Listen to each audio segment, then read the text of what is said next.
Top stories tonight.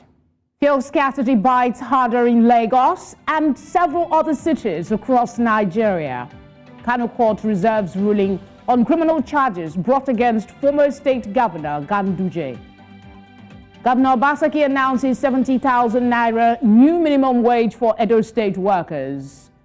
Togo parliamentary election holds despite opposition concerns. Thank you for joining us. I'm Felicity Ezewike. Many Nigerians woke up to worsening fuel scarcity across many states, including Lagos, Ogun State, and the capital city of Abuja. Although NNPC spokesperson Olufemi Shone issued a press release last week stating that there is an excess supply of petrol in the country, reverse seems to be the case. News Centre's Perpetual Fasomi Peter has more. Despite claims by the Nigerian National Petroleum Corporation that all factors responsible for fuel scarcity had been resolved, many Nigerians were seen trekking long distances as they could not get commercial vehicles to their various destinations. For motorists, this is frustrating and tiring. This morning I'm not been to office. If I tell my guys I'm in petrol station as this morning, I will lose my job because I'm looking for petrol. I have money here, but there's no petrol. I've stayed here up to 1 hour 30 minutes now. Due to fuel scarcity, I don't understand. Like, the thing is very frustrating. You know, people were many, no fuel at all. Since morning, I had to check to come to work this morning. I don't understand. I've tried about 3 filling stations, all to no avail. Although the petrol dispensing manager here told me they do not have products for sale, the customers have a different story to tell. If you can see that vehicle there, it has come, bought a lot of keg left, and it come back again to refer. He said he's a credit customer. Is he drinking PMS? While most filling stations closed their shops, only a few seem to be selling either to select customers or the public. This is at variance with the NNPC's claim of sufficient supply. Government should come out with their task force and start sealing up either NNPC private station. They should seal them up. They should start dipping their tank and see if they have something and they are not selling. They should seal it up, lock the managers up. Sadly, commuters face a double blow as fares surge, adding to the strain of ongoing fuel scarcity. It is only hoped that this ends sooner rather than later. In Lagos, for News Central, I am Perpetual Fasomi Peter. Election stakeholders in Nigeria have called for urgent reforms in the nation's electoral process. This was during a roundtable in Abuja aimed at improving the transparency, accountability and effectiveness of Nigeria's electoral umpire. News Centre's Joshua Imarayi tells us more. It was a gathering of stakeholders as they converged on Abuja. Political party members from several parts of the country say there is a need to ensure the efficiency and transparency of Nigeria's electoral system and deepen electoral integrity. We have seen incremental progress in our elections. And as we discuss issues, or this issue is one thing that I don't want us to miss out. Things are not okay. We haven't arrived at a destination that we actually want to find ourselves as a country when it comes to managing elections. But we know that these elections, or the last elections, is not the same as the 1999 elections. It is not the same elections that we had in 2003. It's even not the same elections when you compare to 2007. Some of them are urging the National Assembly to implement targeted reforms to improve the electoral process and addressing specific issues that will enhance the overall voting integrity. The following are some of the issues the electoral review should address: the appointment of INEC chairman, the national commissioners, resident electoral commissioners. This will move the powers of appointment from the president to another independent body subject to the confirmation by the Senate. It will guarantee neutrality, impartiality, and independence of the chairman and resident electoral commissioners in discharging their constitutional responsibilities. They are also calling on the Independent National Electoral Commission to review its collation process, considering a shift to result collation at the polling unit area or ward level. When you go to supervise elections, your greatest challenge is whether any presiding officer will be killed or any election worker will be killed because of the location of the 8,809 registration areas or wards. By the time collation is ending at the registration area And some of these registration areas are in riverine areas and in remote places. There is panic. And the moment there's panic, there's confusion. So I think that the Commission must rethink collation at the registration area level because it's no longer working and creates challenges for pool workers. The overview of the last general election is one duty many citizens think has become important, while all here acknowledge that significant improvement needs to be made to make future polls more credible and acceptable by citizens. Some say the Independent National Electoral Commission needs to focus exclusively on overseeing elections and shelve the management and registration of political parties. In Abuja for News Central, I am Joshua Imarai. Many thanks, Joshua. The commencement of demolition along the coastal line for the construction of the Lagos-Calabar Coastal Highway is here. The laughter and jobs offered by the long stretch of beach line may be disappearing as the federal government is determined to embark on the project that may have an 8-year completion timeline. Lekon Obanjo tells us more in this report. After weeks of suspense, a partial demolition exercise initiated to mark way for the construction of the Lagos to Calabar Coastal Highway has left business owners and other employees in the middle of nowhere. The sight of workers dismantling props and structures, once symbols of pride and livelihood, is a bitter pill to swallow for businesses and thousands of workers who cater to nearly 4 million customers annually. It's disheartening. I must say it's sad because we've known that this would be happening, but to see it happen in real time while we're here to see some of the structures being destroyed, knowing that it's inevitable, I think it's sad to see my colleagues lose their jobs. I think that's the hardest part. I can't quantify the amount of investment that has gone into this, and even before this whole demolition, we've already paid out to lots of contractors about remodeling certain areas, renovating certain areas, and it just looks like all that is going to waste. The access to the beachfront has been blocked. The guys who have businesses, over 56 of them have businesses on this line, and they employ directly over 8,000 people. That's gone. To the larger ecosystem that employs combinedly over 4,000 people directly, and when you trickle it down, about 12,000 people indirectly. Now, what this does to them is that what brings people to them, now these are retail stores, these are offices, and what brings people to them is the beach.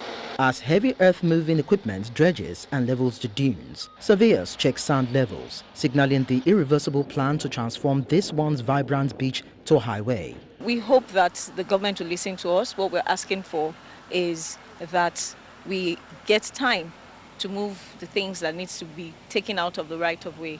But this is not even in the right-of-way, and here we are grappling with having to quickly run to see as much as we can salvage. Helpless workers, including foreign and local investors alike, are left in limbo. It's heartbreaking, to see all what you worked for over the last couple of years, being pulled down by bulldozers without any form of, remorse or anything. It's crazy. We're losing business, people are losing jobs. The long-term effect, we know it's going to be quite damaging, and we really hope something can still be done to rectify this. While the completion of the coastal highway promises improved infrastructure, its 8-year timeline offers little consolation to those whose lives have been upended by its construction. It simply offers an exchange, that is, losing several businesses that feed thousands of households and the attended tourism it offers for a highway from Lagos to Calabar. In Lagos for News Central, Lekon Obanjo. Coming up, Edo State Governor announces 70,000 naira new minimum wage for its workers. We'll tell you more after the break. Please stay with us.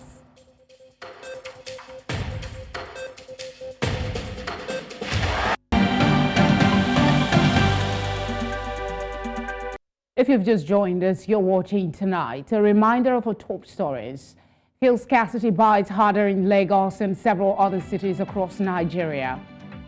Kano court reserves ruling on criminal charges brought against former state governor Ganduje. Governor Obaseki announces 70,000 naira new minimum wage for Edo State workers. Togo parliamentary election holds despite opposition concerns. Thank you for staying with us. Earlier, we brought you the story about stakeholders calling for reforms in Nigeria's electoral process, and my colleague Joshua Imarayi brought us a report of that gathering.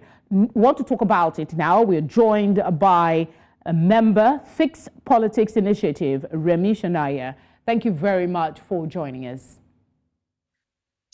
Thank you. Thank you so much for having me on your program tonight. It's our pleasure. How do you see the current electoral laws and regulations in Nigeria compared to what is best practice in other democracies? Well, what we decided, the general consensus at today's meeting, which was organized by Yiaga Africa, and please permit me to recognize the incredible work being done by the team of very young people that we have in Yiaga Africa. People like Samson Itodo, Cynthia Mbamalu, and they are redefining the whole area of democracy for us. They had the elections 101 and 5, all those series before the elections where they were sensitizing the general populace. And then more recently, Democracy 101 and 5, where for 5 minutes they take us through ideas, concepts that are important to democracy. So I really do want to commend them for the good job that they are doing. What we realized and came away with is the fact that there's still so much more that we can do as Nigerians. Other countries are finding dynamic, disruptive methods of addressing issues that confront them. And we in Nigeria must address our issues too with a great deal of seriousness. We cannot continue to pretend that everything is fine when things are obviously not fine. We spend a whole lot of money on elections. What do these elections deliver for us? There are issues of contention, hardly do we have any election that goes without problems, delays, ballot box snatching, voter intimidation, all kinds of things. And then the results are constantly being contested. You Indeed. Don't spend that much money and have that kind of result is definitely not acceptable. There is need for more inclusion. Women, people living with disabilities are still not getting elected in Nigeria. Why? We do have a myriad of issues indeed that needs to change, but where to start sometimes is the question. What role does the Electoral Commission, in your view, play in the calls for reform, and what changes do you propose for its structure or operations? Well, people have been calling for the unbundling of INEC for quite some time. Maybe it's time now to seriously look at it. The matter came up again. Even the people who came from INEC did recognize that INEC was overburdened. Indeed, the Professor Yakubu himself had said this before. So it might be time to really ensure that INEC is not asked to bite more than it can comfortably swallow. Maybe somebody was saying the regulations of political parties in terms of the conduct of their primaries, that does not have to be under the purview of INEC. So let us seriously consider things that we need to do to deliver better elections for ourselves. And then, of course, there's the lingering disappointment, especially in these last elections, about the failure of technology to deliver on the promise that we thought it held for us. Why did the IREV not function as we expected, especially for the presidential elections? We need to have greater clarity, greater transparency in terms of the handling of these matters. Because, by the way, the launch of the report by Yaga is titled, the document is titled Electoral Trust Restored. That's a question.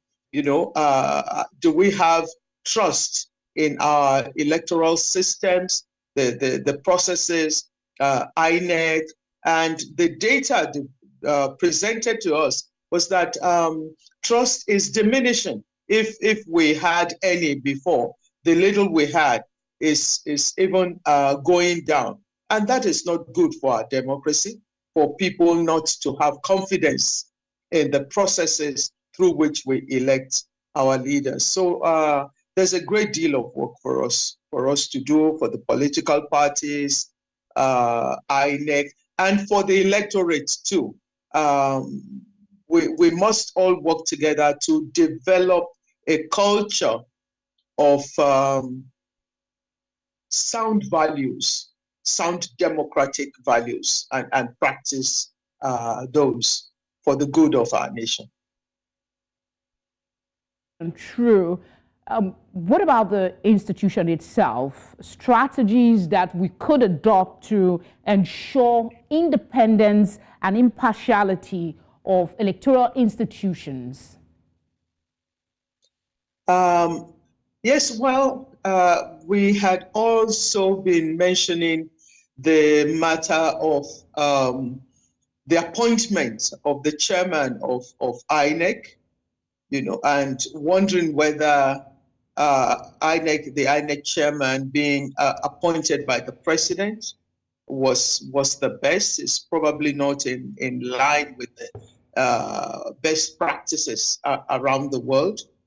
And there are other issues that should come up as well. Look, Senegal just elected a new president as an independent candidate. If Nigerians do not fully trust the political parties, because it is clear that there has been capture, you know, the system has been captured. So how can we deliver credible elections for ourselves? This is also an area that we need to look into. And the use of money, the matter of money came up as well, not only in terms of the huge sums of money that we expend on the conduct of our elections, but also the fact that political office is far too lucrative in Nigeria.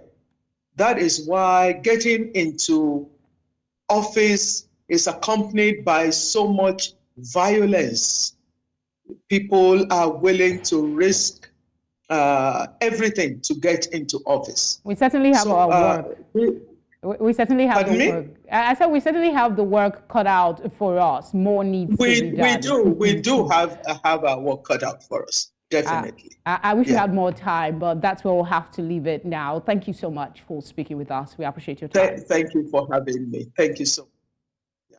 The Kano State High Court has reserved May the 16th for ruling on a motion on whether the state government should serve notice of criminal charges on the immediate past governor of Kano State, Abdullahi Ganduje, and 7 other respondents. The charges are bordering on allegations of bribery, diversion, and misappropriation of public funds, including the purported acceptance of about $413,000 and 1.38 billion naira in bribes. At the resumed hearing, the counsel to the deceased respondent, Lamarche Properties Limited, prayed the court to mandate the state government to serve the notice of criminal charges on the respondents instead of through substituted means. After listening to their arguments, the trial judge, Justice Usman Naba, fixed May the 16th for ruling. Organized labor unions in Nigeria have accused the government of playing lip service to address current hardships affecting them. Some of the unions spoke to newsmen in Abuja during a press conference ahead of the 2024 Workers' Day celebration coming up on May the 1st. Marvelous Obomanu reports. International Workers' Day is a day set aside to celebrate the resilience of workers and their contribution to nation building. To some Nigerians, the 2024 Workers' Day celebration with the theme, People First, seems like opening up a wound that is still fresh. We are celebrating the day amid economic crisis in the country. What is the workplace without people? Who keeps the wheels of production going? And who are the contributors to our national development? The theme also highlights the importance of putting the interests of workers at the core of government's policies and actions.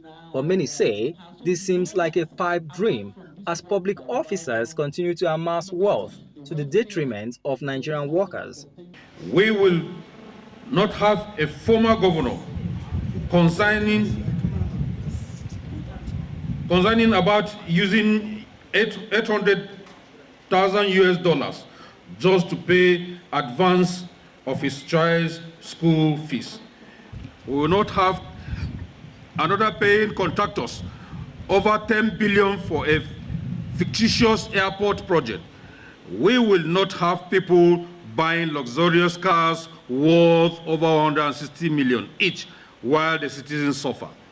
Today, we have experienced policy mishaps and of course policy somersaults where the people are put in the bottom line. A case in point is the increase in the electricity tariff without following the due process and in line with the Act, where stakeholders will have been involved in critical decisions that affect the life.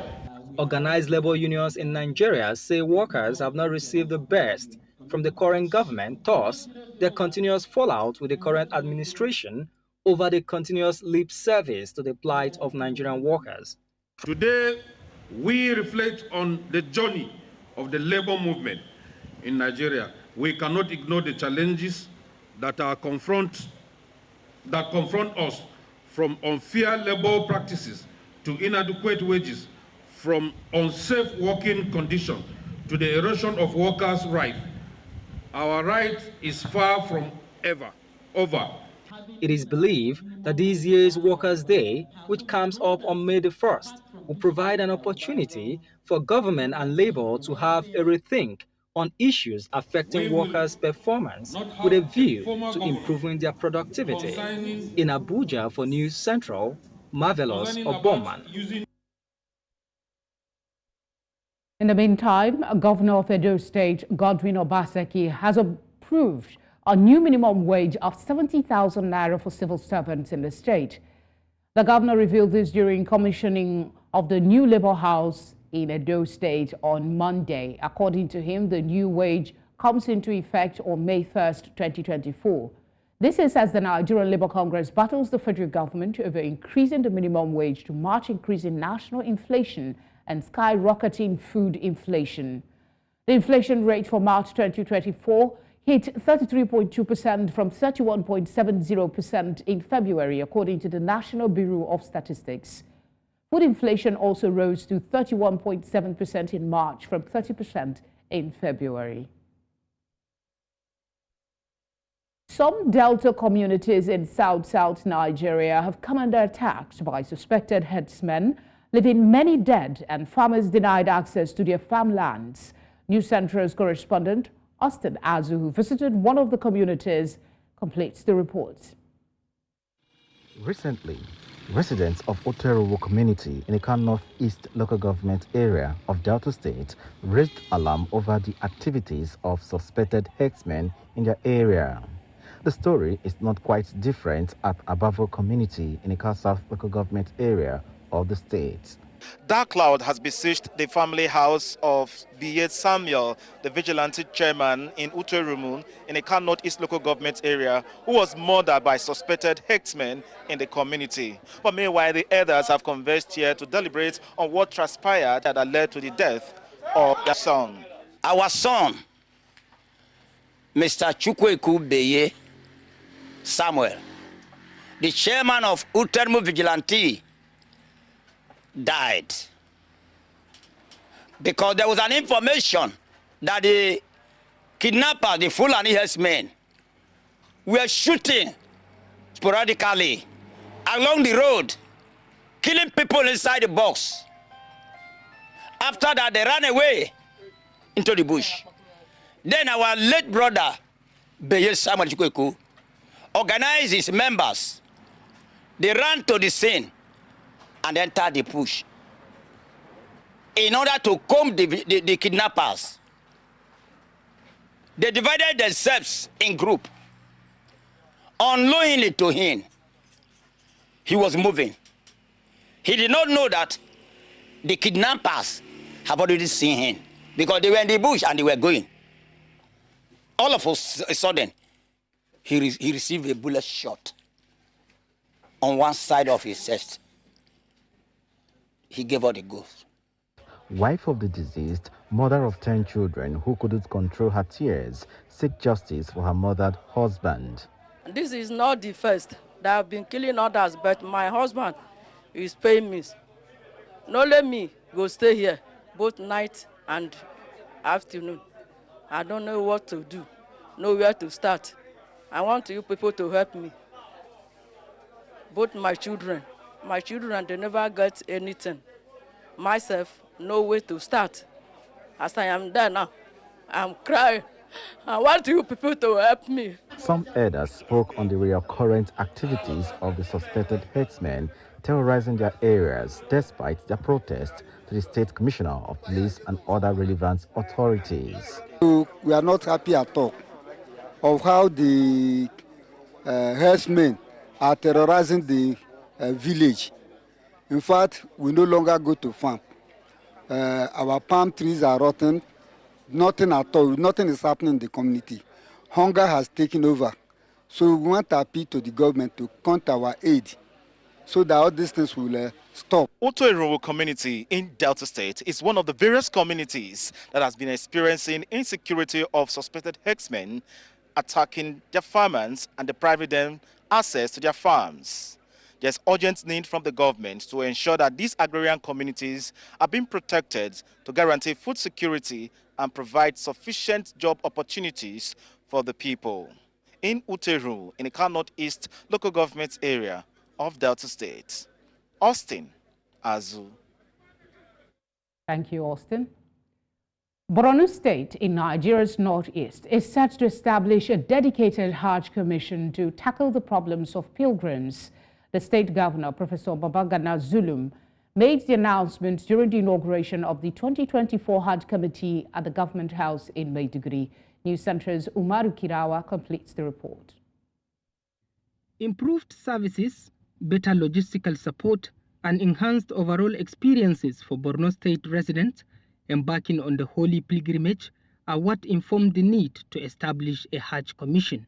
The Borno State Governor emphasized the importance of providing efficient and seamless services to pilgrims, ensuring their safety and comfort throughout the journey. We shall combat the pilgrims when they are going to be a commission on its own. Establishing commission reduces government spending also, ensures more accountability and transparency also. This commission aims to address and resolve the various challenges faced by residents of Borno State during their Hajj pilgrimage. Government of Borno State has done a lot. In terms of accommodation, the federal government is paying 3,000. No, the amount allocated for the Hajj exercise for accommodation is 3,000 riyals.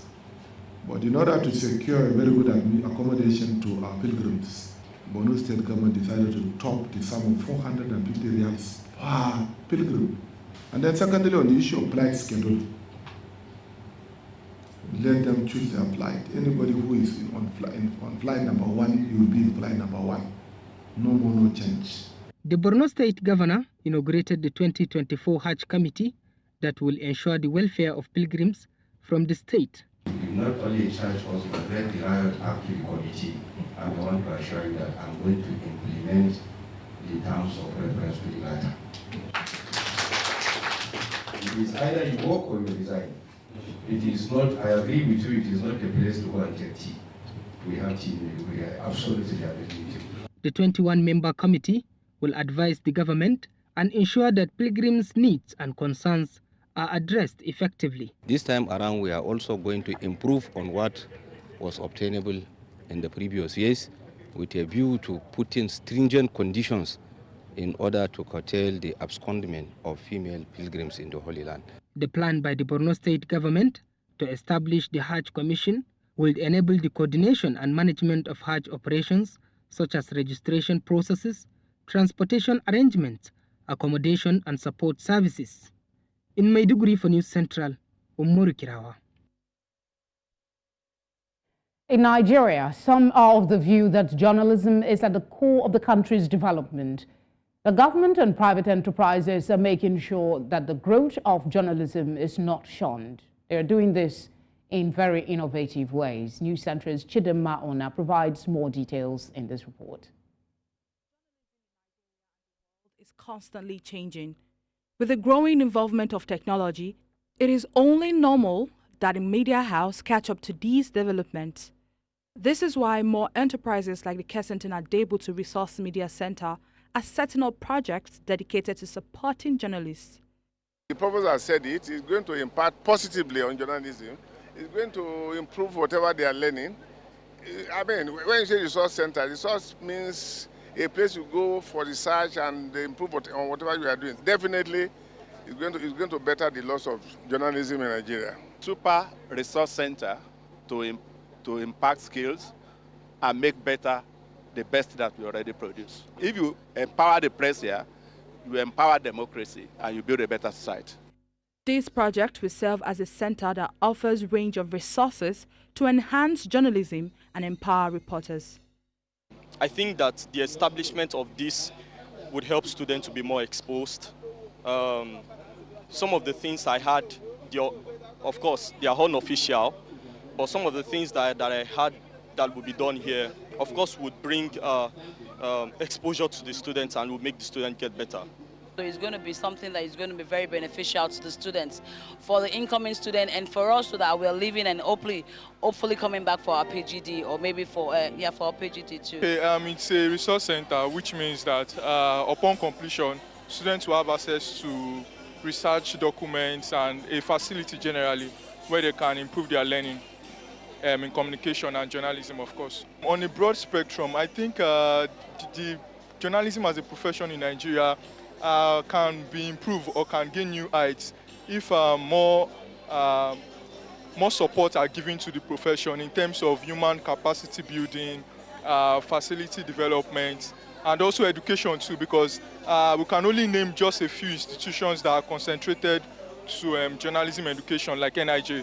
There are not too many that can boast of being laser focused on training the future journalists in Nigeria. In all, purpose-built facilities and workshops will provide comprehensive workspaces and vital tools for reporters across Nigeria. Still ahead, Togo parliamentary election holds despite opposition concerns. Details after the break.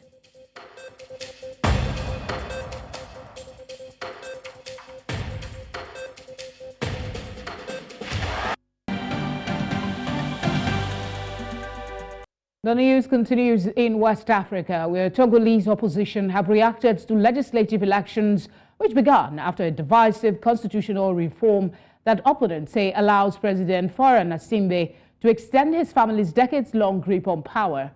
The ballot comes after lawmakers this month approved the reform creating a new prime minister style post opponents believe is tailored for Nasimbe to avoid presidential term limits and stay in office. Early turnout at polling stations in the capital had been slow, but the streets were calm and there were no incidents reported.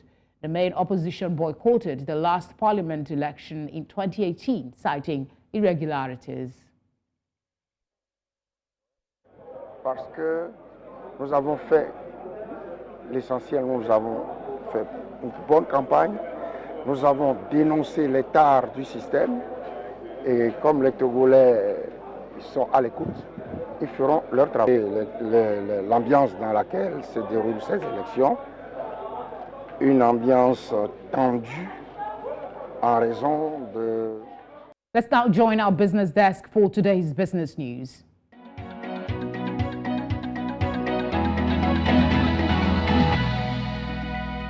Business news in association with Money Master PSB, the easy way to master your money. Welcome to Business News. Recent dividend announcements by major Nigerian banks have highlighted the complex interplay between shareholder returns and Central Bank of Nigeria's recapitalization requirements. Despite the CBN's push for a hefty capital raise, banks are not shying away from returning capital to their shareholders. The data have been tracked and shows that 6 major banks, which have recently published their 2023 audited accounts, are set to pay out a combined 379 billion naira in dividends in the coming months. This compares to 289.1 billion naira declared as final dividends a year earlier. And in Southern Africa, President Cyril Ramaphosa's spokesperson stated that South Africa regards BHP Group's proposed bid for Anglo-American as a routine market activity and is closely monitoring the unfolding process. BHP is reportedly contemplating an improved offer after its initial $39 billion proposal was turned down by Anglo. While acknowledging the early stages of BHP's bid, spokesperson Vincent Magwenya affirmed that South Africa will track developments like any other stakeholder, emphasizing the nation's commitment to not impede market activities. Any exit by Anglo, founded in South Africa in 1917, would be an economic blow to the country, whose miners have been cutting jobs and investment in response to weakening metals prices and a slew of local challenges exacerbated by the state port and freight rail company.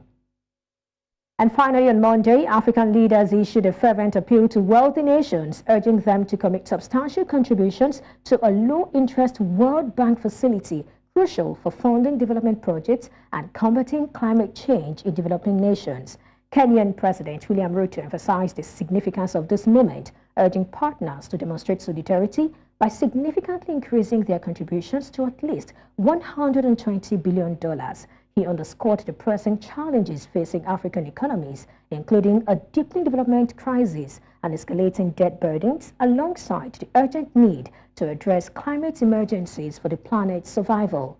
The call from African leaders reflects the critical importance of international support in tackling the multifaceted challenges confronting developing nations, highlighting the need for concerted global action to address pressing developmental and environmental issues. These are the business news we're tracking at this hour. Thank you for watching. I am Perpetua Fasome Peter. The news continues shortly. Bye for now.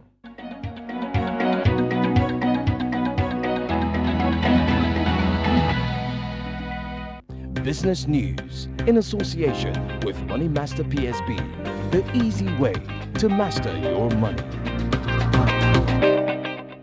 Up next is sports news.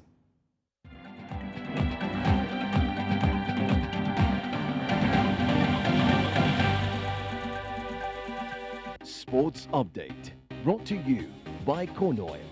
Kano, we go the extra mile. In sport, Lagos will stage the first edition of the 2024 World Table Tennis WTT Contender Series from the 17th to the 23rd of June 2024. The Games Global goes the second edition this year. The city of Tunis will host the second edition later in the year. Away from table tennis, now to football. The board of the Nigeria Football Federation on Monday approved the recommendation of its Technical and Development Committee to appoint former ace winger Finidi George as head coach of the senior men national football team Super Eagles. George, who spent 20 months as assistant to Joseph Santos Peseiro before the Portuguese voluntarily left the post following the accomplishment of Africa Cup of Nations runner-up position at Cote d'Ivoire 2023, took charge of the squad in interim capacity during 2 friendly matches in Morocco last month. His squad edged Ghana 2-1 in the first match, ending an 18-year winless streak against the Black Stars, but then lost 2-0 to Mali in the second game. George's immediate task will be to guide the Super Eagles to victory in 2 2026 FIFA World Cup qualifying matches against South Africa and Benin Republic in Uyo and Abidjan, respectively, in little over 5 weeks. Congratulations to Finidi George. Still talking football, Premier League clubs voted for new spending rules from the 2025-26 season. Clubs would only be able to spend a maximum of 70 to 85% amount of their revenue. There may also be anchoring rules in place. Manchester United, Manchester City, and Aston Villa voted against new rules. Chelsea abstained. The rules, should they be approved in the final vote later this year, will replace the current profit and sustainability rules, which has caused controversy in the Premier League this season. The details still need to be worked on, but clubs not in Europe will be allowed to spend 85% of their club revenue on squad costs. That involves wages for their players, amortized transfer fees, and also agent fees. The clubs that are in Europe would be allowed to spend a maximum of 70% on squad costs. This is also in line with UEFA rules. And to wrap up sports update, following the unresolved dispute going on between the president of Fecafoot of Cameroon, Samuel Eto'o, and the sports ministry, the World Soccer ruling body is prepared to throw out the Indomitable Lions of Cameroon from taking part in the remaining 2026 World Cup qualifiers. The president of the federation is not satisfied with the appointment of Mark Breeze as the coach of the national team and is threatened to block his resumption. According to the update from Cameroon, the former Barcelona striker is likely to refuse to send invites to players for the upcoming qualifiers. Cameroon will face Cape Verde and Angola in rounds 3 and 4 of the qualifiers. FIFA frowns at government interference in football. It will be recalled that Kenya, Zimbabwe, Iraq were banned for similar reasons in the past. And that wraps it up on Sports Update. And Favor Itwa. Entertainment is up next.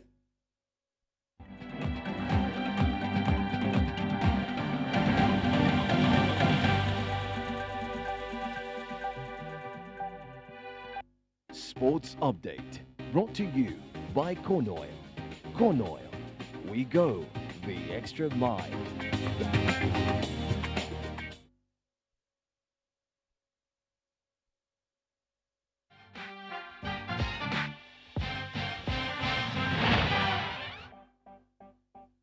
Entertainment news in association with Glow Unlimited.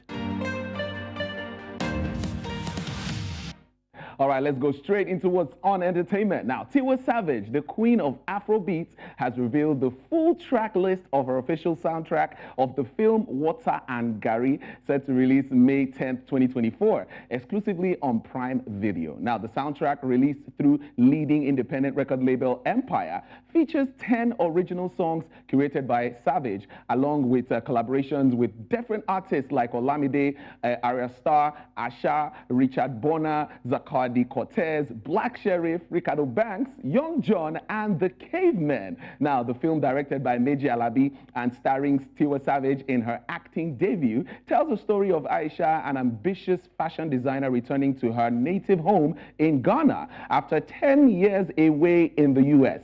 Now, the soundtrack includes track lists such as Commoner, Emotions, and Water and Gari itself, showcasing a blend of Afrobeats, R&B, and hip-hop. Let's watch. No place like home. There's no place on earth that can make me happy, anxious, and physically sick. I show you, we're gone for 10 years. 10 years. So much about this place I'm trying to forget. Turn a house into a home for life.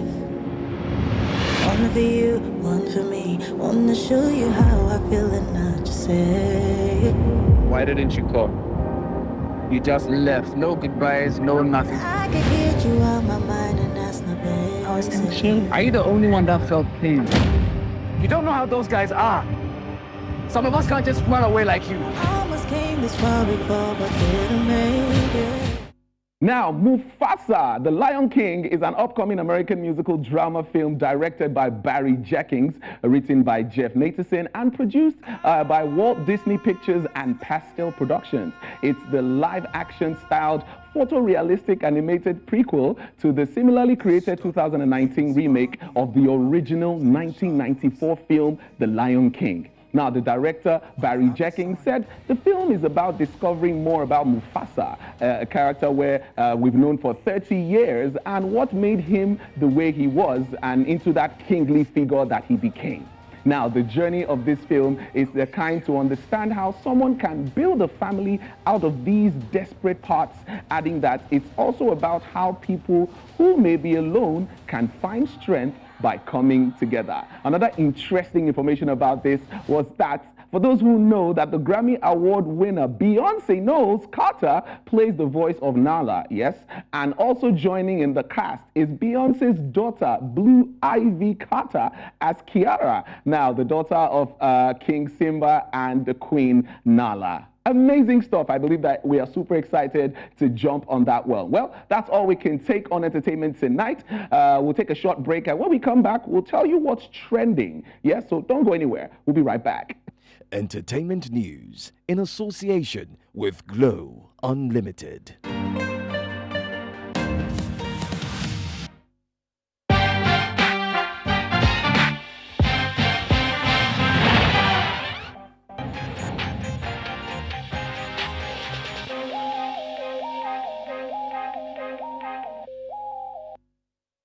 All right, now moving away from entertainment, let's look at the hashtag fuel, because that's what takes center stage on our trending stories today. As the fuel scarcity crisis worsens in Lagos, Abuja, and other parts of the country, long queues have filled fueling stations and they have reappeared, and transportation fares have skyrocketed. Now, this issue has sparked a significant discussion on social media, and Nigerians pour out their grievances on this unexpected situation. Now, let's take a look at some tweets and see how Nigerians are reacting to it. All right, let's read some tweets right now for you to see what they are really talking about on social media.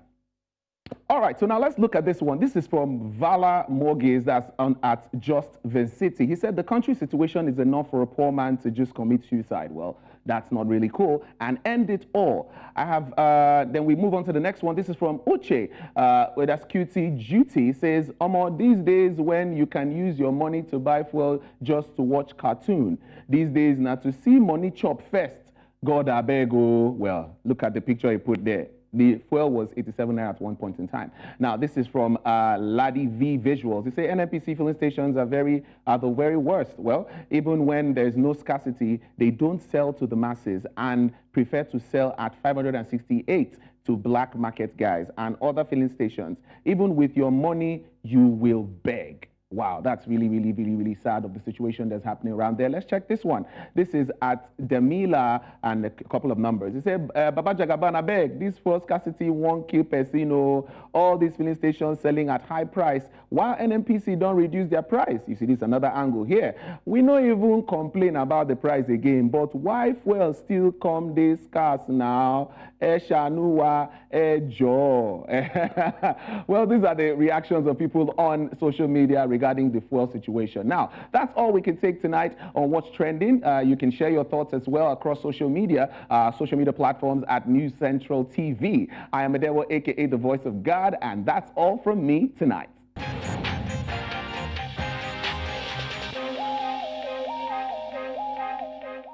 And that's all tonight.